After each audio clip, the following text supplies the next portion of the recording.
నానిది Dasara, Sandeep Reddy Vanga Animal, Prabhas Salaar and Prashanth Varma Hanuman లాంటి సినిమాల్ని హిందీలో డిస్ట్రిబ్యూట్ చేసిన ఏఏ ఫిలిమ్స్ ఓనర్ అయిన అనిల్ తడాని ఇప్పుడు అల్లు అర్జున్ పుష్ప 2, ప్రభాస్ కల్కి, Ram Charan Game Changer and Junior NTR Devara సినిమాల్ని హిందీలో డిస్ట్రిబ్యూట్ చేయబోతున్నారు. ఈ మూవీస్ యొక్క రైట్స్ దాదాపు 450 కోట్లు పెట్టి తీసుకోవడం జరిగిందంట.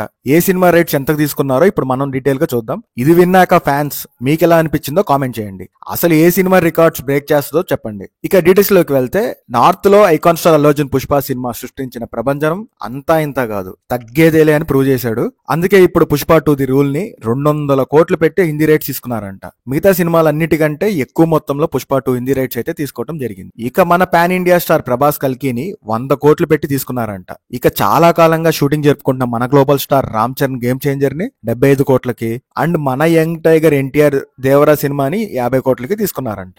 ఈ 4 మూవీస్ లో ఇప్పటికే రిలీజ్ అయిన పుష్ప 2 టీజర్ కి మంచి రెస్పాన్స్ అయితే వచ్చింది. ఇక కల్కి మూవీ May 9th రిలీజ్ అనుకొని June 20th కి పోస్ట్ పోన్ చేశారు. ఇది కూడా మోస్ట్ యాంటిసిపేటింగ్ మూవీ.